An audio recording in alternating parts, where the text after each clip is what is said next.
भारतीय remote sensing प्रणाली के लिए एक नोडल एजेंसी बताइए। A nodal agency for the Indian remote sensing system is, very important है। सारे के सारे क्वेश्चंस बहुत ही खास हैं, बहुत ही इंपॉर्टेंट हैं, इसलिए बड़े ध्यान से इसको क्या करिए, आप पढ़िए, है ना। चलिए भाई जल्दी आंसर करें, क्या है सही आंसर। क्वेश्चन नंबर 3, भारतीय रिमोट सेंसिंग प्रणाली के लिए एक नोडल एजेंसी बतानी है आपको। A nodal agency for Indian remote sensing system is, क्या है आंसर बताएं। Department of space, department of science and technology, department of atomic energy, department of scientific and industrial research, क्या है सही answer. The right answer is department of space. ध्यान रखना है, department of space क्या करता है, पूरा का पूरा जो स्पेस होता है उसके ऊपर क्या करता है, कंट्रोल करता है, ठीक है कि नहीं।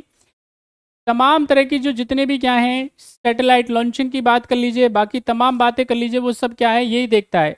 हमारे देश का जो इसरो है, इंडियन स्पेस रिसर्च ऑर्गेनाइजेशन, इसी के अधीन क्या करता है, इसी के अंडर में काम करता है, डिपार्टमेंट ऑफ स्पेस के अंदर।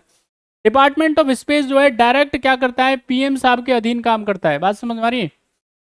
डायरेक्ट जो है ये प्राइम मिनिस्टर के अधीन काम करता है, ठीक है कि नहीं। प्राइम मिनिस्टर क्या है, बिल्कुल इसके प्राइम मिनिस्टर के अधीन ये, यानी इनके अंडर कंट्रोल में ये काम करता है। यहाँ पे जब हम बात करेंगे, जैसे हमारे यहाँ पे हमारे देश के जो स्पेस प्रोग्राम की शुरुआत होती है, तभी इसको बनाया जाता है 1972 के अंदर, और उसके बाद में 75 में आप जानते हैं आर्यभट्ट की लॉन्चिंग होती है, सब बच्चे आप जानते होंगे, पढ़ा होगा आपने। तो इसका सही आंसर क्या है, department of space. Department of space का काफ़ी बजट है, आजकल की अगर मैं बात करूं तो लगभग 12,500 करोड़ रुपए के आसपास इसका बजट है, डिपार्टमेंट ऑफ स्पेस का, ठीक है। तो एक बार जा करके फिर से इसको देखना। नेक्स्ट क्वेश्चन आपकी स्क्रीन पे, क्वेश्चन नंबर 4, फटाफट से आंसर करिए सारे बच्चे। दूर संचार प्रणाली के लिए प्रयोग होने वाली भारतीय उपग्रह श्रृंखला का नाम बताइए फटाफट से। The Indian satellite series for telecommunication system is, क्या नाम है फटाफट से बताएं इसका। रोहिणी, IRS, कार्टोसैट, इनसेट, सही आंसर क्या है। क्वेश्चन आपकी स्क्रीन पे है, सारे बच्चे आंसर करिए।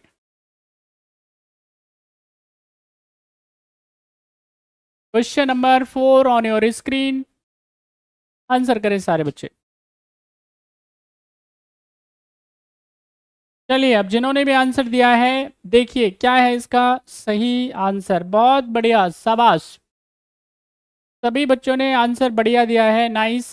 तो इसका सही आंसर क्या है, एकदम सही आंसर दिया है आप सबने, इनसेट, ठीक है कि नहीं। इंडियन नेशनल सैटेलाइट सिस्टम जो है इनसेट, बात समझ में आ रही है। ये क्या है, एक सीरीज है और इसमें 9 सैटेलाइट, ठीक है कि नहीं, 9 सैटेलाइट को क्या कर रहा था, लॉन्च करा गया था। और याद रखना है ये किस में है, इसकी शुरुआत होती है, ध्यान रखना है 1983 की बात है, 1983-94। पर्पज क्या है इसका, इसका पर्पज है, इसका उद्देश्य था कि हमारे देश में क्या है, एक तो रिमोट सेंसिंग, साथ ही साथ में कम्युनिकेशन, साथ ही साथ में मौसम, ठीक है कि नहीं, पूरे मौसम की जानकारी देना, ये इसका काम था, बात समझ में अभी, और अभी भी काम करता है। तो हर प्रकार से क्या करना, जानकारी देना, एक तो कम्युनिकेशन को, साथ ही साथ में जिसको रिमोट सेंसिंग हम लोग बोल रहे हैं, टेलीकम्युनिकेशन की बात हम कर ही चुके हैं, ठीक है कि नहीं, दूर संचार हम जिसको बोलते हैं। और साथ में क्या कर रहा है, यानी ये मेट्रोलॉजिकल जो इन्फॉर्मेशन होती हैं, मौसम संबंधी जो जानकारी है, कब बारिश होगी, कब मौसम बदलेगा, ख़राब होगा, उसकी जानकारी, ठीक है कि नहीं, ये सब कौन देता, इनसेट।